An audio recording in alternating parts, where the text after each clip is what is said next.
So, this week we've been looking at short stories and we've created some fantastic stories with a great beginning, middle, end structure, looking at speech marks and using a twist at the end as well. But now that you've created your story, the next logical step is to read it aloud. Now, when we're reading our stories aloud, obviously we want to add an expression, maybe some voices for the different characters, but it's really important that we pay attention to one key thing. What is that thing, you ask? Punctuation. Punctuation.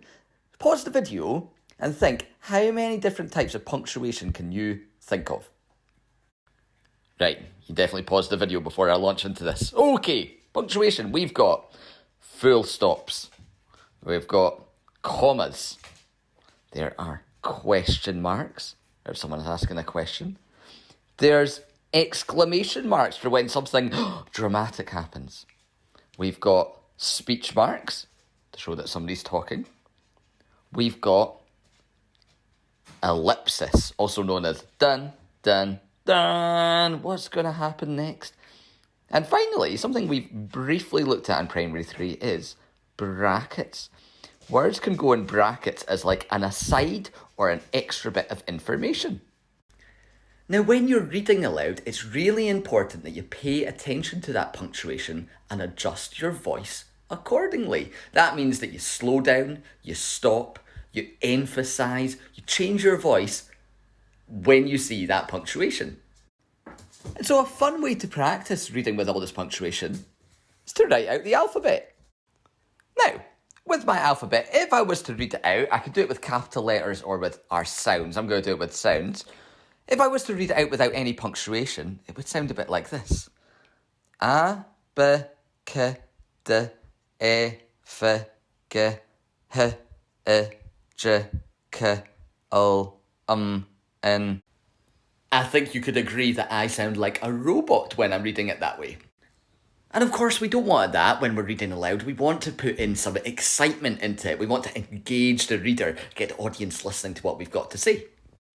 And so to begin with, write out your alphabet and then at random points add in full stops and commas.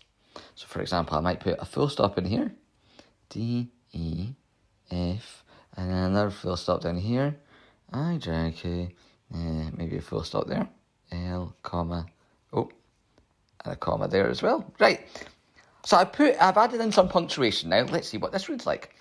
A, B, K. D, E, F, G, H, I, J, K, L, N. So you can see we're starting to add things in. So that's what I'd like you to do. Pause the video, write out your alphabet, add in some full stops and commas, and read it through. So that was full stops and commas. Now I'm going to add in some question marks and exclamation marks. So I might add on one right here. Question mark there, A, B, C, D, E, F, G, H, an exclamation mark, I, J, full stop, K, L, add in another question mark here. Okay, let's give this a go. A, B, K, D, E, F, G, H, I, J, K, L, It's much harder than it looks. Again, pause the video now, add in some question marks and exclamation marks, and practice reading your alphabet through. Now finally, you can try adding in as well some speech marks, so you can have some funny voices in, some ellipsis, dun dun dun, and even some brackets to make it sound like it's a little bit of extra information, a wee aside. So here is my finished alphabet. This time I'm going to read it with capital letter sounds rather than sounds, okay? Because I know some of us would prefer to do that. So, here we go. A, B, C, D, E, F, G, H, I, J, K, L, M, N, O, P, Q, R, S, T, U, V, W, X, Y, Z. So hopefully that's a fun task for you this morning. Try that with the alphabet, add in all the different punctuation, give it a go. Takes quite a bit of time to practice it, reading it with all that expression and acknowledging. That means looking at all that punctuation. And then, once you've done that, you need to go back to your short story that you created yesterday.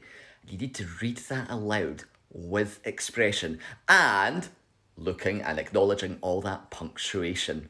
You could record yourself doing it. You could just read it to someone in your household. That would be fine too. You could just record your voice if you don't want your camera on face either. And if you could share it on Teams, that would be magic. But if not, give it a go. Have some fun this morning.